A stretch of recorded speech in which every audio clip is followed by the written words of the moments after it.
माँ तुम ऐसी होती हो। विमल बहुत परेशान था। उसे समझ में नहीं आ रहा था कि वो इस परिस्थिति से कैसे निपटे। वो अपनी माँ को बहुत चाहता था, किंतु उसकी पत्नी और बच्चे उसकी माँ से बहुत दूर भागते थे, क्योंकि उसकी माँ की एक आँख नहीं थी। साथ ही उसकी कमर भी 90 अंश तक पर झुकी थी। वैसे वह अपना काम सब खुद कर लेती हैं, किंतु फिर भी वो उसकी पत्नी और बच्चे के लिए हमेशा खटकती हैं। दादी, आप ऊपर के कमरे में जाओ, मेरे दोस्त आ रहे हैं, विमल के बेटे ने बड़े बेरुखी से कहा। पर बेटा, मैं तो यहाँ बहुत दूर बैठी हूँ। विमल की माँ ने बहुत प्यार से कहा। नहीं, आप उनके सामने मत रहो, वो मुझे चिढ़ाते हैं, अखिल ने जोर से डांटते हुए कहा। क्या हुआ अखिल, क्यों चिल्ला रहे हो? विमल की पत्नी कामिनी ने किचन से ही आवाज़ लगाई। देखो ना माँ, ये दादी नहीं यहीं ड्राइंग रूम में बैठी हैं और मेरे दोस्त आ रहे हैं, अखिल ने शिकायत भरे लहजे में कहा। माँ जी, आप ऊपर चली जाओ ना, क्यों हम लोगों को लजवाती हो? कामनी के बेटे को की पक्ष लेते हुए कहा। बेचारी ने सरस्वती चुपचाप उठकर जीने के सहारे ऊपर जाने लगी। कमर झुकी होने के कारण उन्हें ऊपर चढ़ने में बहुत परेशानी हो रही थी, किंतु वो पूरी ताकत से ऊपर के अकेले कोने कमरे में जाकर बैठ गई। विमल बाजू के कमरे से सब सुन रहा था। उसे कष्ट हो रहा था कि उसकी माँ को अपमानित होना पड़ रहा है, किंतु वो असहाय था। अगर वो कुछ कहता तो पत्नी और बच्चे उसका विरोध करने लगते हैं। दूसरे उसके तर्क भी सही लगते हैं, क्योंकि वो एक प्रशासनिक अधिकारी था। उसका सामाजिक स्तर बहुत ऊंचा था। उसकी ससुराल भी एक उच्च घराने में थी, अतः वह चुपचाप इस तरह हर दिन अपनी माँ को अपमानित होते देखता रहता था। रात को विमल की पत्नी ने कहा, देखो जी, अब कुछ करो। कल कलेक्टर साहब की पत्नी आई थी। माँ जी अपनी देसी धुनधारा में उनसे मिली। मुझे बहुत शर्म आ रही थी, बताते हुए कि ये मेरी सास हैं। मैंने कह दिया कि दूर की रिश्तेदार हैं, इलाज कराने आई हैं। विमल को रोना आ गया, किंतु फिर भी वह चुप रहा। उसे समझ में नहीं आ रहा था कि वो क्या करे। अपने बेटे की मन स्थिति को सरस्वती अच्छी तरह से जानती थी और बेटे को कोई कष्ट न हो, इसलिए वो हर बात को चुपचाप सह लेती थी। विमल बहुत उदास रहने लगा। एक तरफ परिवार और सामाजिक स्तर पर जीने की प्रतिबद्धता थी, तो दूसरी ओर माँ। आखिर माँ से अपने बेटे की यह हालत देखी नहीं गई। एक दिन उसने अपने बेटे से कहा, विमल, बहुत दिन हो गए, मैं अपने गांव जाना चाहती हूँ, मुझे वहाँ पहुँचा दो, मेरा यहाँ मन नहीं लग रहा। किंतु माँ, वहाँ तो कोई नहीं है, तुम्हारी देखभाल कौन करेगा? विमल ने आश्चर्य से पूछा। अरे सब गांव वाले तो हैं, और वो तुम्हारे मामा जी तो उसी गांव में रहते हैं, और फिर हम सारी व्यवस्थाएं कर आएंगे ना। कामिनी को तो जैसे मन की मुराद मिल गई हो।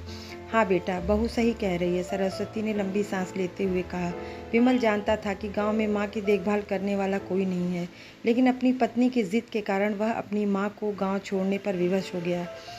माँ को गांव छोड़कर आते वक्त उसे रोना आ रहा था तथा अपनी बेबसी पर गुस्सा भी आ रहा था, किंतु परिवार, पत्नी और समाज ने उसके इन भावनाओं को दबा दिया और वो सुकून सा महसूस करने लगा। कुछ दिनों के बाद उसके चाचा, जो अमेरिका में रहते थे, आने वाले थे।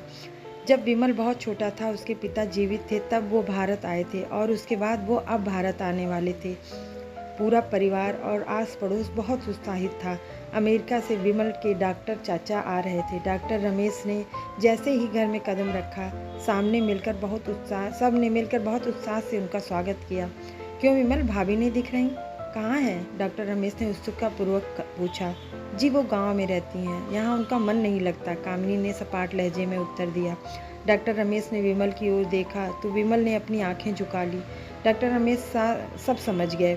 बोले, कल हम भाभी से मिलने गांव चलेंगे सब लोग। दूसरे दिन सभी लोग गांव के घर में पहुंचे। देखा कि सरस्वती को बहुत तेज बुखार है और वो पलंग पर असहाय पड़ी है।